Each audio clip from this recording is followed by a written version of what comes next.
Hi, Christy here, starting off in my Akashic Records again today.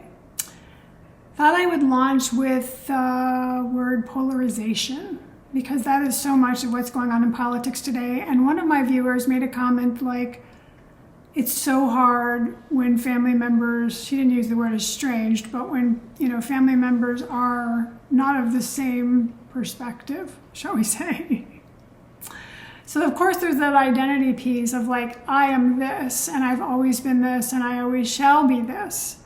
But the other piece that's come through is the idea of black and white thinking, where we're 100% good and they're 100% bad and vice versa, where we have a sense that if we can categorize ourselves in a certain way, then we don't have to look farther. Now it's clear with some of what's going on that it's heinous, I'm sorry.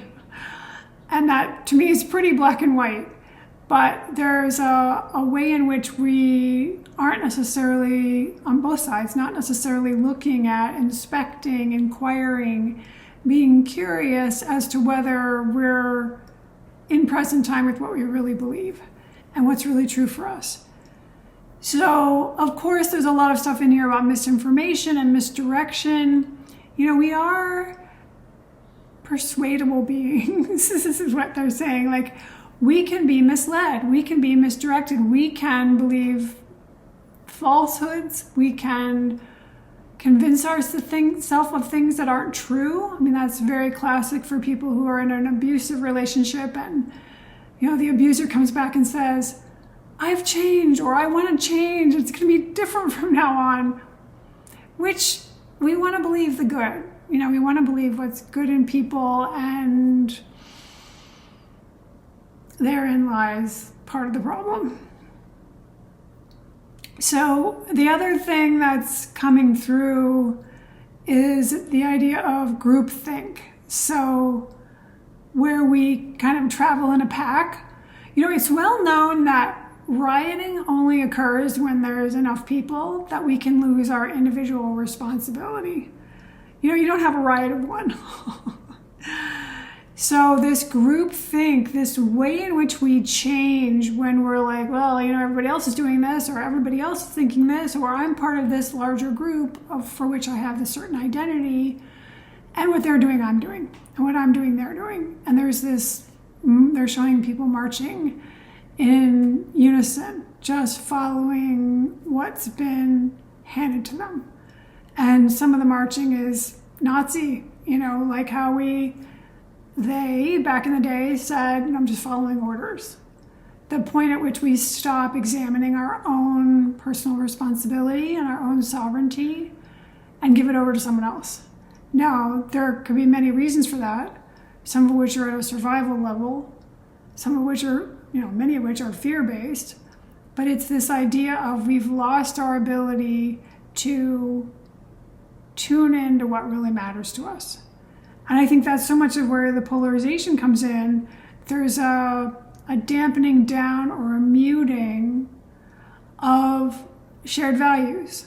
What things do we really value? First of all, are we tuning into that? Not just saying, I value being this in this political party, or I value being in this political party, but what things are important to you? Like, is the environment important to you? Is healthcare for people important to you? Is natural resources important? Are natural resources important to you? I mean, there's so many things. The list is very long.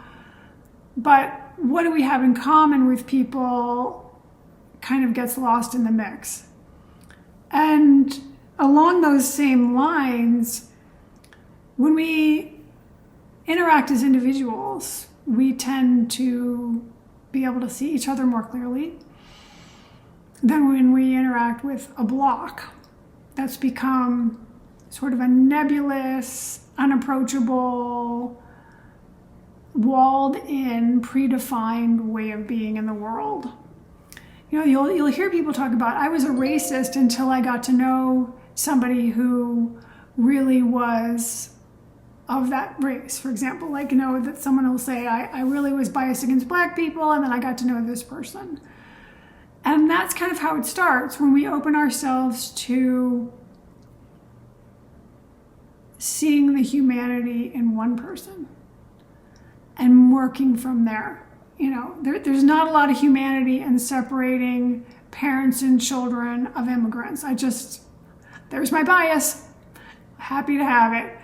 So there's a way in which the values that are truly life-enhancing and expansive get muted down by, again, back to what I talked to in 2 videos ago about revenge and, you know, this sense of like, let's just screw everybody but ourselves, anybody who's different than we are, which clearly will, you know, lessen our opportunities for diverse contributions to the world at large.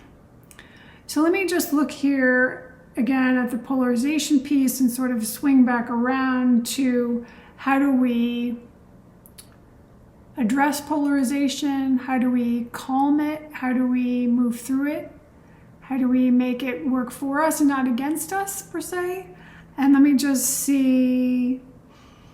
So a lot of it to me looks like it is related to childhood immaturity, childhood fears, childhood concerns about will we be left behind. So it's like, to me, it looks like a maturity thing, a sense of